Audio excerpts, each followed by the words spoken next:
Just a warning, my story has a little bit about death and has a swear word in it, the big one. Hey. It was a beautiful night. You know, the kind of night where the moon was crisp, the sky was clear, and there was not a breeze. I was on my way to a socially distanced bonfire at my friend's house, and I was packing delicious cookies. While I was preparing the cookies, I assiduously avoided NPR, sorry NPR, because I knew that the verdict for the murderers of Breonna Taylor, I knew that verdict was coming out that day. And I knew, just like, you know, we all instinctively know that they were going to be let go. And I was avoiding it. I did not want to know, did not want to see. Somehow, while driving to my friends, I don't know if I bumped the radio knob, I hear it, the thing that I had been avoiding all day. The cops were found guilty of negligence, but not murder.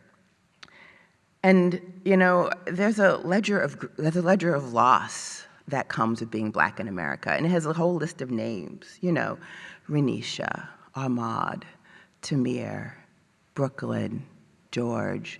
And I can assure you, I don't have the only identity that has a ledger of loss.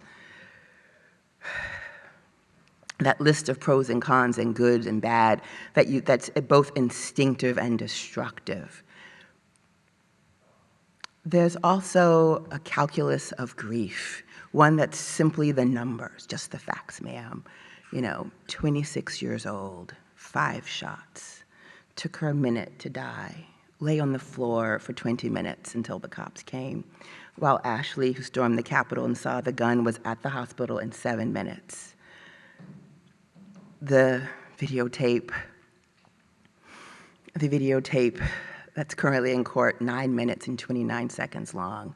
So you just go through the numbers, you're running the numbers. It's 7, it's 10, it's 1, it's 5, it's 26, it's 26, it's 26.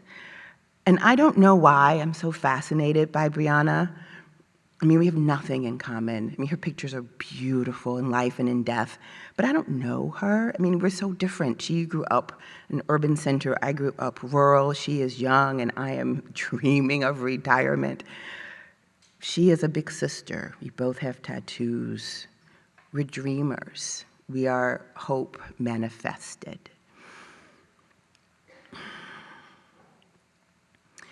And I live in a world where I just want to be safe. And there's a tension there, right, between safety and exploration, between being invisible and being visible, and never quite getting to pick those moments. I mean, I live in the quiet part of Holyoke, you know, single-family homes, large lots, trees. Yet and still, there was a moment this winter when I contemplated buying a gun because I did not feel safe on my own beloved land, and I did not feel safe in my own home.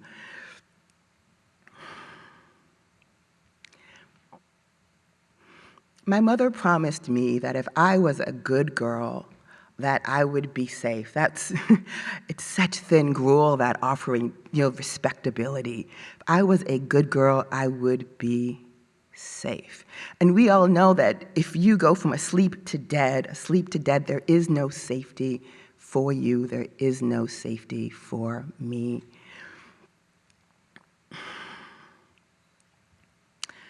But I can tell you that when I got to this bonfire and this beautiful night, and I'm slowly saying fuck, and I'm loudly saying fuck, and I'm yelling at this guy, what the fuck? What I found there amongst my friends, and my family always jokes, you know, do you have any Black friends? And I'm like, look, I love my people, of course I do. But what I found at that bonfire that night was what I wish for all of us. I found people who listened, people who made me listen. I found delicious cookies. I found love. And I found just enough joy to fight back the darkness.